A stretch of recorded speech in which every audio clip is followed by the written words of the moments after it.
stage nakoze hari stage nandi kumwe na Good Life Wizona Radio na Jay Polly twayikoreye Uganda nyine ira ngoma Sibomana yari kubikora ukuntu nindi bita Dede ngira ngo barayizi.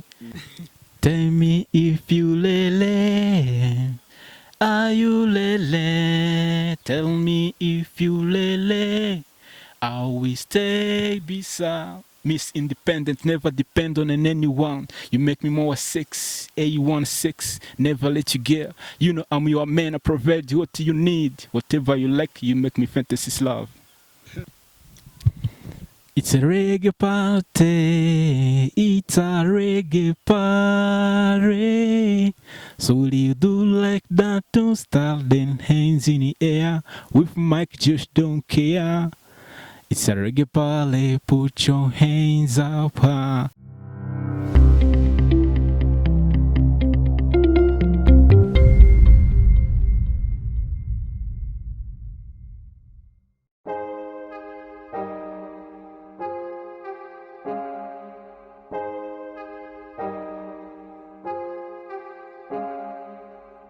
Nothing ever works for me.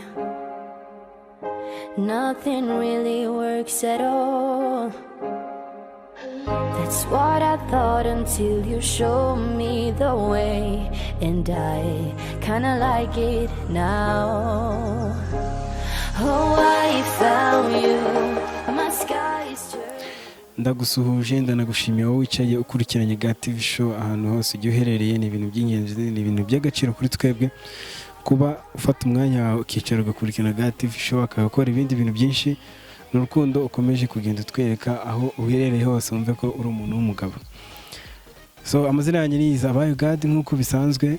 Uyu munsi rero twatwaje turi kumwe n'umustar abantu benshi muramuzi bamwita Jasmine Flavor. Arazwi cyane kuva na kera hose, abana benshi bakuze bamuzi ku rwego utabasha gutekereza. So kuri uyu munsi rero twamuzanye turagira ngo first of all abanza asuhuza abantu bakurikiranye ga TV show. It's a reggae party, it's a reggae party. So will you do like that? Don't start then hands in the air. With Mike, just don't care. It's a reggae party, put your hands up high. Ladies and gentlemen, it's your boy Jasmine Forever. Jasmine Forever, uyu nguyu ewana muramuzi hahandi kera cyane.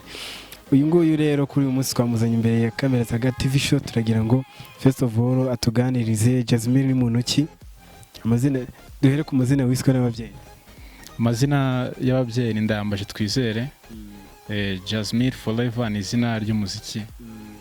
Jasmine bisobanuye inuma ikora ibitangaza byo kubyina injyana ziri strong. Yeah. Inuma ikora ibitangaza nyine ibana mu kunjyana zawe zo wari wihariye. So Jasmine dutangira wenda waje gutangira umuziki ryari hagana umuziki nawe utangiye 2008 ariko nagiye studio bwa mbere 2011 ku ndirimbo mwakunze yitwa Sibomana niyo nahereyeho. Yeah. Watangira Sibomana ewana urumva nyine byari ibintu bigoye nko kujya studio wenda gerageza tubwire inzira y'urugendo rw'umuziki wawe yari imeze gute? Urugendo rw'umuziki n'ubundi ni zamvune z'abahanzi nk'ibisanzwe. Iyo track Sibomana nayikoreye Uganda. N'umubire Young Josh nyine wayinkoreye gusa ntabwo nari nkiri muto nkiga secondaire. Hajemo n'ubufasha nyine no kuba wenda yumva indirimbo ari nziza. Amfasha duhereye aho ngaho bitewe nuko yambonye nyine nkora umuziki. Yeah. Ese kuva mu Rwanda ukajya gukora indirimbo UG byari byagenze bite? Nuko mu Rwanda yenda atari hari studio cyangwa nuko ari umuntu wemeye kugufasha ariho yaraherereye? Umuntu wemeye kumfasha niho yaraherereye. Hari n'uburyo nyine najyaga ngiye gusura abavandimwe hariya hafi nyine zabonagana namanuka nkajya UG nyine umujama dukubitana mu ubwo buryo. Kuri ubu Jasmine afite indirimbo zingahe? Jasmine afite indirimbo 7 za audio. Za audio nta video urashyiraho? Ntago ndatangira gukora video. ariko ndabiteganya vuba tu. vuba cyane mwitegura video imeze neza cyane ku rwego rugezweho rwa over 2020 kuzamura nyine tu n'ahazaza ugomba kuzahatuzanira. So Jasmine, kuba umuhanzi ku rwego ugezeho bisobanuye iki?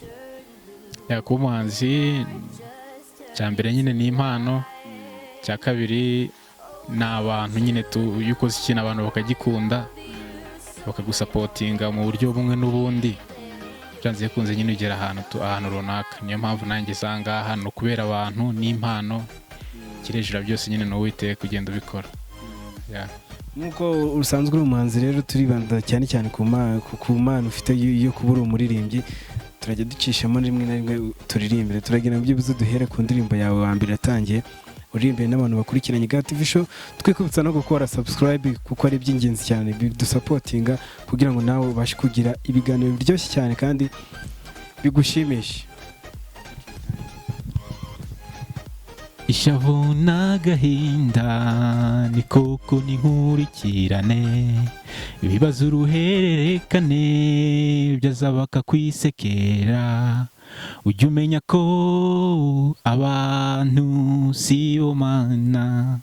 Life ni bala, iminsi ni imitindi, gira neza wikomereze, kuniga wakajwiga burya nagahuma munwa, imyambi y'ababisha naje kuyirenga, na bya bihinze n'ibyo manzi naje kubiva mu nzara, ubu nkomeye nk'urutare ndi Jasmine forever. Ubu nkomeye nk'urutare ndi Jasmine forever. Jasmine, indirimbo ya mbere uyikora tubwira ukuntu wenda society wabagamo, community wabagamo bayakiriye gute? Indirimbo nyine bayakiriye neza cyane cyane, noneho abaji bose bari Texas Hood ndabasuje cyane ku bw'indirimbo, nibo babikoze. No hirya no hino nyine ku maradiyo amwe n'amwe yo mu karere zagiye zikinwa tu. Wenda reka duhere kuri icyo gihe wenda ukimara gukora indirimbo ya mbere imaze kujya hanze ku rwego ruri famous, kuba umusitari byari bigeze ku kigero kingana gute? Kuba umusitari nyine ni hahandi watambukaga muri hood nyine abapeti bakavuga ati Jasmine forever, abantu si bo mana. Iyo ndirimbo naho yahise ingeza tu. Tubwire ukuntu wumvishe umeze nyuma yo kumva indirimbo yawe yakinwe kuri radio. Byanteye ingufu cyane, binantera n'imbaraga zo kuba nakwandika izindi tu. Kuvuga ngo ewana wahitaga wumva wabyimbye nyine ukumva wabikoze byatari. Niko bimeze n'ubundi yo na ikintu wakoze kiri kuguha result nyine nziza, byanze bikunze nawe urishima, ni mu bwo buryo. Okay, tubwire wenda family yawe yakiriye gute kuba ujya kuba umuhanzi? Hari ukuntu family ivuga ati umwana wacu aratunaniye, byanze bikunze ugiye kubikirara, ajya kuba umusitari, abantu dread akubiteho nk'ibiyobyabwenge. Tubwire ukuntu babyakiriye. Urabona n'ubundi abantu muri societe kenshi iyo babonye ugiye mu muziki, noneho kiriya gihe abantu ntabwo bari bakamenya iby'umuziki cyane. Babona 2011 kwinjira studio byabaga ari ibintu bigoye, noneho iyo babonye ngiye studio ntabwo bahise babyakira kubera ko nyine hari uburyo babona ndi guspendinga nk'akantu wenda uburyo umuntu afite nk'uduceri nyine ukaspendinga, bahita babyakira nabi. Ikindi nyine bumva ko ngiye kubikirara nk'uko abantu b'abakecuru nawe urabizi. Byaje kubashimisha ari uko bumva igihangano nyine cyakoze umutito, abantu barimo kucyumva cyane bagikunze. Jasmine, akura hehe inspiration? Ni nde wigana, nde muhanzi w'icyitegererezo kuri wowe uvuga uti nubwo ndaririmba nk'uyu muhanzi ndifuza kuba nk'uyu muhanzi?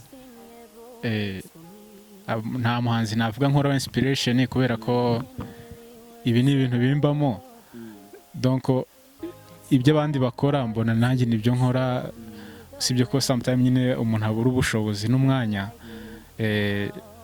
Gusa nyine hari uburyo mba nkunda abahanzi mu buryo butandukanye tu. Nkumva wenda nk'indirimbo za Bob Marley, wenda nk'urugero nko muri Reggae Party wumvishe uburyo navuze ati so will you, uzabikora nka umusitari runaka. Navugaga Bob Marley.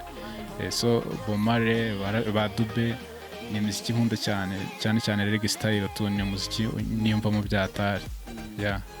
Jasmine kuba yarabaye umuhanzi akagera ku rwego yagezeho ubu ngubu, ntabwo yaba yaratekereje gushyiramo ibindi bintu wenda navuga nk'ibimwongerera ingufu like nk'ibiyobyabwenge byo kugira bigere level bimukura niko babyita wenda ntago mbizi akavuga ati wenda reka ngiye gufata ku mwotsi ubundi njye kuri stage imeze fresh ntago byabyaramubayeho wapi man ibyo ntago byigeze bimbaho n'ubundi kubera ko nta n'imbaraga byongera njye niko mbibona ahubwo bica ingufu ntago wakoresha ibiyobyabwenge ngo ube wenda umaze igihe runaka mu muziki donc kuva 2011 kugeza n'ubu ngubu urabona swaga ziracyari za zindi yabaye nkoresha ibyo ngibyo ntago ariko byaba bimeze tu donc ni muri ubwo buryo n'umuntu ubikoresha wese namugira inama yo ku stop. Ikindi wenda Jasmine kuri ubu ngubu hari ukuntu umuntu ajya avuga ati ngewe muri career yanjye y'umuziki hari stage nagezeho nkavuga ati iyi stage izagaruka cyangwa izazirenze ni stage ikomeye Jasmine yageze stage nakoze hari stage nandi kumwe na Good Life Wizona Radio na Jay Polly twayikoreye Uganda nyine ira ngoma Sibomana yari kubikora ukuntu nindi bita Dede ngira ngo barayizi bantumira ntumiwe na radio bita Kisoro FM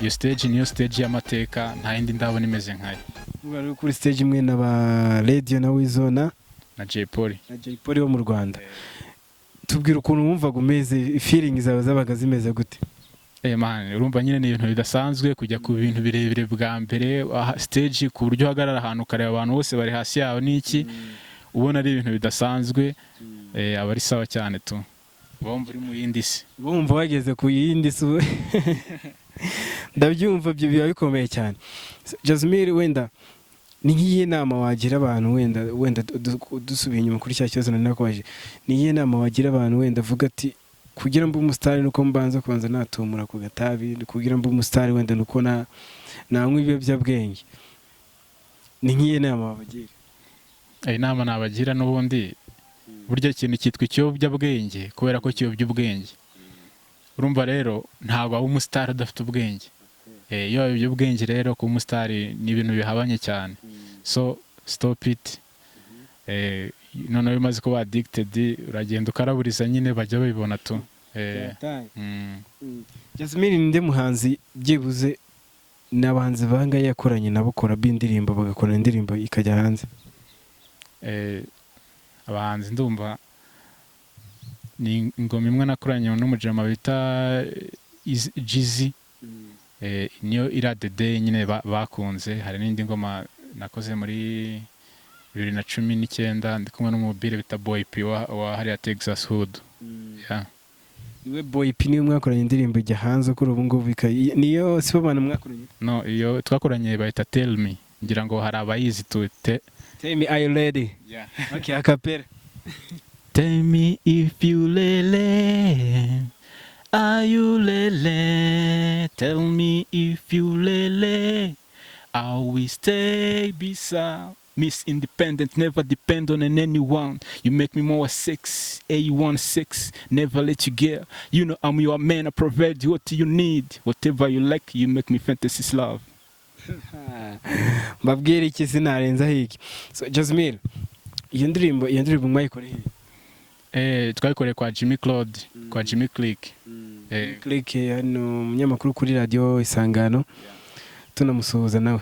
So ikindi wenda nyuma y'iyo ndirimbo wakoze ihe ndirimbo nyuma y'iyo ndirimbo ndumva nta yindi ndakora tu nta yindi ndirimbo ndakora gusa hari indirimbo yitwa On the Street ndi ku muhanda nyine niyo mugiye kubona vuba hanga bidatinze nayo twagusaba ngo duhereze akapera I'm on the street cause I want to find a job I just wanna make my life to grow I'm on the street Jasmine kwenye speaker napanga bila kusita simama imara kakinala kwenye shidaga ngama kama soja yola usiwazi unapotoka afikiri unapokwenda maisha kama mlima ni kupanda na kushuka yani Mola ndiye reader Jasmine ninde muntu ashimira ku mu iterambere ry'umuziki we ashimira cyane umuntu ashimira cyane ni Young Josh ni producer amfashije akenshi nyine no mu ndirimbo njya nkora ngira ngo mujye mubyumva tu Young Josh Production. Yeah. Okay, ikindi wenda ni hari ukuntu nk'abantu wenda basanzwe bashobora kwibaza se inyungu z'umuhanzi abarizi, gerageza ubasobanurire muri makeya. Inyungu z'umuhanzi nyine hari ukora performance wenda runaka bagutumiye bakakwishura, ntago wajya gukora performance iri free. Ikindi muri societe yuri umustar nyine hari favere nyinshi ugenda ubona bitewe no kuri umustar. Ku kijyanye n'amafaranga angana gute Jazmile yakoreye mu muziki? Man, amafaranga menshi wakoreye kashe ni ibihumbi 100 icyo gihe ku yo stage ya Jay Polly na Good Life. ibihumbi 100 wakoreye ku ipafuri inshuro imwe gusa? Yongi so wenda arakanibutse gake arantu nigeze gukora ikirori Igisovu, bamwe baranabizi cyane. Niho nabonye nari nibesheho gake, niho nabonye amafaranga menshi, nabonye 250,000. hari abantu batandukanye, abayobozi b'ingabo, abayobozi b'imirenge, abayobozi b'ibigo. Naho ngaho niho nabonye amafaranga menshi, nabonye mu buryo bwa fundraising nko gufasha umuziki wanjye kugira ujye mbere. Ni uruhe rwego mu muziki Jazmile yifuza kugera? Man, ntago nakubura ngo ndakeneye kugera ku rwego runaka, urwego rwo hejuru rurenze izindi zose numva ariho nagera. Konguzi kandi twizere ko uzanabigera, tunabikwifuriza cyane. Ikindi wenda kuri GAT TV show ni iki wabwira abantu abakunzi ba GAT TV show? Icyambere ni ukora subscribe kuri GAT TV show, bagakora share, bagakunda ni like ibikorwa byacu bakabikunda. Nyine bakanashishikariza n'abandi gukora subscribe kubera ko hari ibintu biryoshye cyane. Yeah. Wenda ninki wenda uyibona gute GAT TV show, urayibona gute? Nyine gerageza usobanurire nyine wenda nk'abantu batari kuri tele. Man, ikintu mbona akazi ni neza, ndabona ibintu byose ni sawa. Ari gadi ukoresha interview, ari ababire nyine baba bari hafi gutya, nawe namuteye pisi yayibonye. Ikindi ndabona machine buri gikoresho nyine ni sawa tu. Okay. Wenda Jazmile umuntu akubonye hano kuno kimuntu ahitabona wambaye impeta kandi hano yambare ahita hagaragara. Jazmile gerageza dusobanurire ku by'iyo mpeta. Iyi ni alliance nyine. Ndi umugabo, mfite umudamu umwe n'abana 3. Nibwo busobanuro bw'impeta. None ngigerageza wenda twihutira no kumusoza dusobanurira abana 3 amazina yabo. Wa mbere bamwita Hirwa Kudos, ni umuhungu. Wa kabiri yitwa Impano Dove Flavor, ni umukobwa. Wa gatatu yitwa Igabe Creti Jazzy, ni umuhungu. Urita uzi kwita byataye. Umuntu wese wenda kubyara namubwira ngo azaze bamufashe kwita ku mazina, kuko ndumva Kudos bisobanuye. Kudos bisobanuye igihembo runaka cyangwa se ni mu bwo buryo tu igihembo nyine tu ni nka gift. Okay, irindi zina Hirwa Kudos. Okay, ni Hirwa Kudos. Undi akitwa mukobwa Impano Dove. Dove ndumva ari inuma niba ntibeshye. Ni inuma nyine iri kuri D, thanks Jazmile. Okay. None ubucura Jazzy. Igabe Jazzy. Jazzy bisobanuye ni Jazmile n'ubundi ni impine. Jazmile. My gosh. So tunamushimira nyine kuri time yaba yaduhaye akaza kugana na GAT TV show. Turizera ko abakunzi bacu ndabizi ko muzabikunda kandi ibintu byiza cyane ko yaduhaye umwanya we akaza hano. Tunagushimira, thank you for your time. Thank you so much bro. Kandi mugire ibihe byiza n'ibikorwa byinshi cyane mwaguke. Thank you bro, arakoze cyane. Subscribe to our channel GAT TV show. Turabizi ko muzabikunda. See you again.